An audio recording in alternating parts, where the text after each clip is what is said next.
നമസ്കാരം. നമ്മൾ സോഷ്യൽ മീഡിയയിലൊക്കെ കുറേ കേട്ടിട്ടുള്ള ഒരു കാര്യമാണ് ടോക്സിക് ആയിട്ടുള്ള ആൾക്കാരെ നമ്മുടെ ലൈഫിൽ നിന്ന് കട്ട് ചെയ്യണം. അങ്ങനത്തെ റിലേഷൻഷിപ്സ് നമ്മൾ കംപ്ലീറ്റ്ലി ഇഗ്നോർ ചെയ്യണം എന്നുള്ളതാണ്. പക്ഷെ നമ്മുടെ ലൈഫിലുള്ള എല്ലാ റിലേഷൻഷിപ്സും അങ്ങനെ കട്ട് ചെയ്ത് കളയാൻ പറ്റുന്നതല്ല.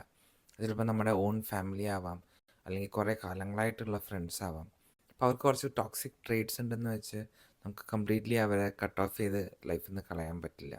പക്ഷെ അങ്ങനത്തെ ഒരു അവസ്ഥയിലും എങ്ങനെ നമുക്ക് നമ്മുടെ ഓൺ മനസ്സമാധാനം കളയാതെ ടോക്സിക് ആൾക്കാരുടെ കൂടെ ജീവിക്കാം എന്നുള്ളതാണ് ഈ വീഡിയോയിൽ പറയാൻ പോകുന്നത്. ഫസ്റ്റ് എന്നുള്ളത് സ്റ്റോയിക് ഫിൽറ്റർ അപ്ലൈ ചെയ്യുക എന്നുള്ളതാണ്. അപ്പോൾ നമ്മുടെ ഓപ്പോസിറ്റ് നിൽക്കുന്ന ആൾ എന്ത് പറഞ്ഞാലും എന്ത് ചെയ്താലും അത് നമുക്ക് കൺട്രോൾ ചെയ്യാൻ പറ്റുന്ന കാര്യമല്ല. പക്ഷെ നമുക്ക് കൺട്രോൾ ചെയ്യാൻ പറ്റുന്ന കാര്യം നമ്മുടെ reaction to what they say or what they do എന്നുള്ളതാണ്. അപ്പോൾ എക്സാമ്പിളായിട്ട് പറയുകയാണെങ്കിൽ നിങ്ങളൊരു പുതിയ ബൈക്ക് മേടിച്ചു. എന്നിട്ട് നമ്മൾ എക്സൈറ്റഡ് ആയിട്ട് ഒരാളുടെ അടുത്ത് ഒരു ഫ്രണ്ടിൻ്റെ അടുത്ത് പോകുമ്പോൾ ആൾ പറയാണ്, ഓ നീ ഈ ബൈക്കാണോ മേടിച്ചത്, ഇത് അത്ര കൊള്ളുന്ന കമ്പനിയൊന്നുമല്ല, മിക്കവാറും അത് പെട്ടെന്ന് തന്നെ കേടാവുമെന്ന് പറയുകയാണെങ്കിൽ അവർ പറയുന്ന ആ കാര്യം നമുക്ക് ഒബ്വിയസ്ലി കൺട്രോൾ ചെയ്യാൻ പറ്റില്ല. പക്ഷെ അത് നമുക്ക് വേണ്ടതാണോ, നമുക്ക് ഉള്ളിലേക്ക് എടുക്കേണ്ട കാര്യമാണോ എന്ന് ചൂസ് ചെയ്യാൻ നിങ്ങൾക്ക് പറ്റും. അപ്പോൾ ആ ഒരു ഫിൽട്ടർ നിങ്ങൾ ക്രിയേറ്റ് ചെയ്യുക. നിങ്ങൾക്ക് ആവശ്യമുള്ള കാര്യങ്ങൾ മാത്രം എടുക്കുക, ആവശ്യമില്ലാത്ത കാര്യങ്ങൾ ഇഗ്നോർ ചെയ്യുക, അതിന് ഓവറായിട്ട് റിയാക്ട് ചെയ്യാതിരിക്കുക എന്നുള്ളതാണ്. രണ്ടാമത്തേന്ന് പറയുന്നത് ഒബ്സർവർ ടെക്നിക്ക് യൂസ് ചെയ്യുക എന്നുള്ളതാണ്. നമ്മുടെ ലൈഫിൽ ക്ലോസ് ആയിട്ടുള്ള പല ആൾക്കാരും ചിലപ്പോഴൊക്കെ ഷോർട്ട് ടെമ്പേർഡ് ആയിട്ടുള്ള ആൾക്കാരുണ്ടാവും. നിങ്ങളുടെ പാർട്ട്ണർ ആവാം, അല്ലെങ്കിൽ നിങ്ങളുടെ ഫാമിലി പാരൻസിൽ ഒരാളാവാം.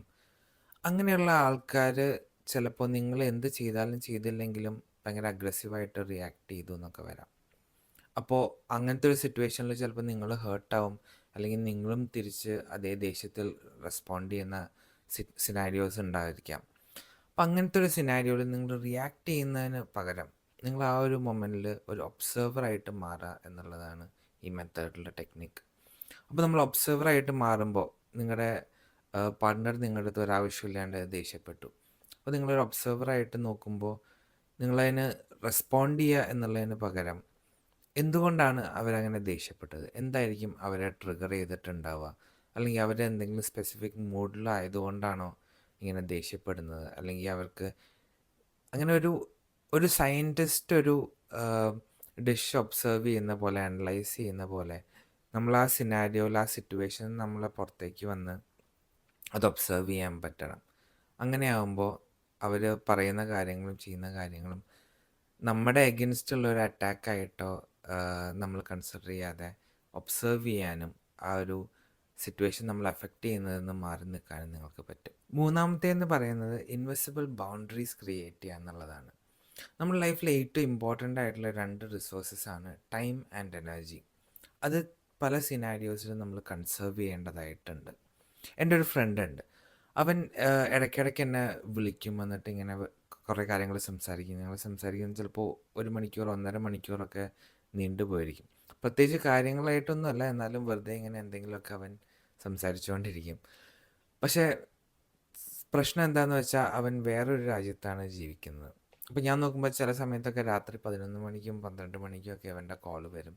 ആ കോൾ എടുത്തു കഴിഞ്ഞാൽ എനിക്കറിയാം അതൊരു 1 മണിക്കൂറൊക്കെ പോകും. എൻ്റെ ഉറക്കത്തിൻ്റെ ടൈം ടേബിളും റുട്ടീനും എല്ലാം ഡാമേജ് ആവുമെന്നുള്ളത്. അപ്പോൾ നമ്മളൊരു ഇൻവിസിബിൾ ബൗണ്ടറി അവിടെ സെറ്റ് ചെയ്യേണ്ടതുണ്ട്, നമ്മുടെ ടൈമും എനർജിയും സേവ് ചെയ്യാൻ. അപ്പോൾ നമ്മൾ തീരുമാനിക്കുക രാത്രി 9 മണി കഴിഞ്ഞിട്ട് അനാവശ്യമായിട്ടുള്ള കോൾസ് അല്ലെങ്കിൽ ഫോൺ യൂസ് നമ്മൾ ഒഴിവാക്കും എന്നുള്ളത്. അപ്പോൾ നിങ്ങൾക്ക് ആലോചിക്കാം, എന്തെങ്കിലും അത്യാവശ്യത്തിനാണെങ്കിലോ അവൻ വിളിക്കുന്നത്. പക്ഷെ അത്യാവശ്യത്തിനായിട്ട് ഒരാൾ വിളിക്കുകയാണെങ്കിൽ വിളിച്ചിട്ട് കിട്ടിയില്ലെങ്കിൽ ഒബ്വിയസ്ലി അവരൊരു മെസ്സേജോ അല്ലെങ്കിൽ വാട്സാപ്പിലൊരു മെസ്സേജോ അല്ലെങ്കിൽ ടെക്സ്റ്റ് മെസ്സേജോ എന്തെങ്കിലുമൊക്കെ ലീവ് ചെയ്യും. അപ്പോൾ അങ്ങനത്തെ ബൗണ്ടറീസ് ക്രിയേറ്റ് ചെയ്യുക സോ ദാറ്റ് നിങ്ങളുടെ എനർജിയും ടൈമും കൺസേർവ്ഡ് ആണ്. നാലാമത്തേന്ന് പറയുന്നത് ഗ്രേ റോക്ക് മെത്തേഡ് എന്നുള്ളതാണ്.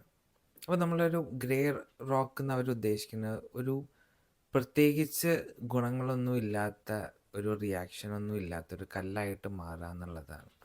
ഇതെപ്പോഴാണ് യൂസ് ചെയ്യേണ്ടതെന്ന് വെച്ചാൽ ചില സിറ്റുവേഷൻസിൽ നമുക്ക് ഒരാളെ ലിമിറ്റ് ചെയ്യാനോ സ്റ്റോപ്പ് ചെയ്യാനോ അല്ലെങ്കിൽ കംപ്ലീറ്റ്ലി ഇഗ്നോർ ചെയ്യാനോ പറ്റില്ല. എക്സാമ്പിൾ എന്ന് പറഞ്ഞാൽ നിങ്ങളുടെ കൂടെ വർക്ക് ചെയ്യുന്ന ഒരാളാണെന്ന് വിചാരിക്കും. നിങ്ങൾ ഓഫീസിൽ എന്നും പോകേണ്ട ഇതുണ്ട്, എന്തായാലും അത് നിങ്ങൾക്ക് അവോയ്ഡ് ചെയ്യാൻ പറ്റില്ല. നിങ്ങളുടെ തൊട്ടപ്പുറത്തെ ഡെസ്കിലാണ് ഇയാൾ വർക്ക് ചെയ്യുന്നതെന്ന് വെച്ചാൽ എന്തായാലും കുറച്ച് ഇൻറ്ററാക്ഷൻസ് ഉണ്ടാവും. ആൾ ചിലപ്പോൾ നിങ്ങളെ ഇൻറ്ററപ്റ്റ് ചെയ്യും, അല്ലെങ്കിൽ വർക്ക് ടൈമിലാണെങ്കിൽ പോലും ബ്രേക്ക് ടൈമിലാണെങ്കിലും നിങ്ങളുടെ അടുത്ത് എന്തെങ്കിലും ചോദിക്കുകയോ ഒക്കെ ചെയ്യുന്നുണ്ടാവും. പക്ഷെ അങ്ങനത്തെ ഒരു സിറ്റുവേഷനിൽ നമുക്ക് ആ ആളെ കംപ്ലീറ്റ്ലി അവോയ്ഡ് ചെയ്യുക എന്നുള്ളത് ഓൾമോസ്റ്റ് ഇമ്പോസിബിൾ ആണ്. അപ്പോൾ നമ്മളൊരു ഗ്രേ റോക്കായിട്ട് മാറണമെന്നാണ്.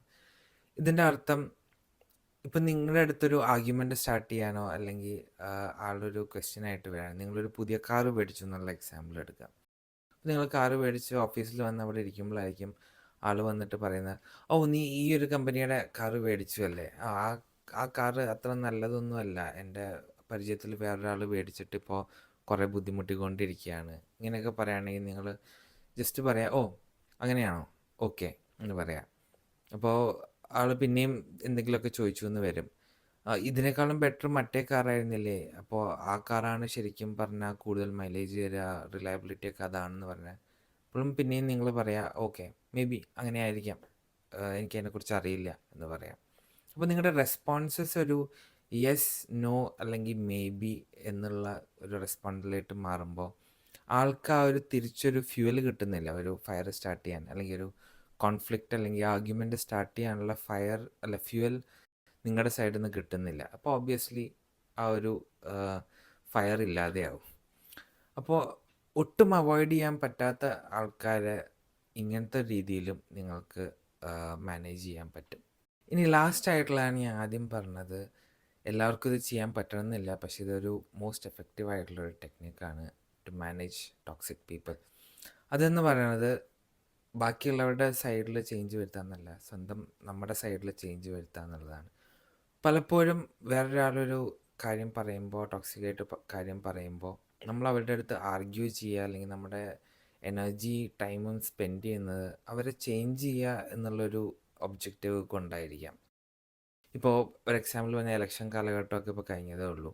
അപ്പോൾ മറ്റൊരാൾ വേറൊരു പാർട്ടിയാണ് സപ്പോർട്ട് ചെയ്യണത്, അതൊരു നല്ല പാർട്ടിയല്ല, നാടിന് ഗുണമുള്ളതൊന്നും ചെയ്യുന്നില്ല എന്ന് നിങ്ങൾക്ക് നല്ല ബോധ്യമുണ്ട്. അപ്പോൾ നിങ്ങൾ ആ ഒരു പാർട്ടീനെ കുറിച്ചോ ആ പാർട്ടിയുടെ ലീഡറിനെ കുറിച്ചോ ഒക്കെ പറയുമ്പോൾ നിങ്ങൾക്ക് റിയാക്ട് ചെയ്യാനുള്ള ടെൻഡൻസി ഹൈ ആയിരിക്കും.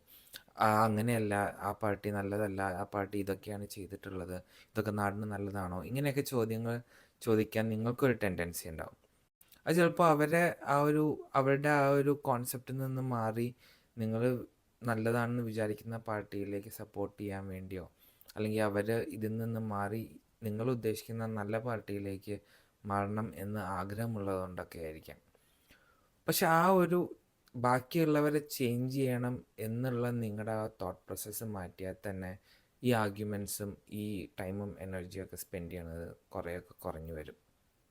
അപ്പോൾ ഇത് ആക്ച്വലി ഇങ്ങനത്തെ സിറ്റുവേഷനിൽ നിങ്ങൾ പെടുമ്പോൾ നിങ്ങൾ തന്നെ ആലോചിക്കുക, ഇതിൽ നിങ്ങളുടെ റിയാക്ഷൻ്റെ ആവശ്യമുണ്ടോ, നിങ്ങൾ അവരെ ചേഞ്ച് ചെയ്യാനായിട്ടാണോ ഈ കാര്യങ്ങൾ പറയുന്നത്, അല്ലെങ്കിൽ അവരെ ഇൻഫോം ചെയ്യാനായിട്ടാണോ പറയുന്നത്. അങ്ങനെ ഉണ്ടെങ്കിൽ നിങ്ങളെ തന്നെ സ്റ്റോപ്പ് ചെയ്യുക എന്നുള്ളതാണ് ഇങ്ങനത്തെ സിറ്റുവേഷനിൽ ടോക്സിക് ആൾക്കാരെ മാനേജ് ചെയ്യാനുള്ള ഏറ്റവും നല്ല വഴി. അപ്പോൾ ഈ മെത്തേഡ്സിലൂടെയൊക്കെ നിങ്ങൾക്ക് ടോക്സിക് ആയിട്ടുള്ള സിറ്റുവേഷൻസും ആൾക്കാരെയൊക്കെ മാനേജ് ചെയ്യാൻ പറ്റും. ഇതിലേതാണ് കൂടുതൽ എഫക്റ്റീവ് ആയിട്ടുള്ളതെന്ന് കമൻറ്റിൽ ഷെയർ ചെയ്യുക. ഇതേപോലെ തന്നെ ഡെയിലി ലൈഫിൽ നമ്മൾ അനുഭവിക്കുന്ന പ്രോബ്ലംസൊക്കെ പ്രാക്ടിക്കൽ ഫിലോസഫിയുടെ ലെൻസിലൂടെ മനസ്സിലാക്കാനും അത് ഓവർകം ചെയ്യാനുള്ള വഴികൾ എന്താണെന്ന് മനസ്സിലാക്കാനും താല്പര്യമുണ്ടെങ്കിൽ ഈ ചാനൽ തീർച്ചയായിട്ടും സബ്സ്ക്രൈബ് ചെയ്യുക. അടുത്ത വീഡിയോയിൽ കാണാം. Thank you for watching.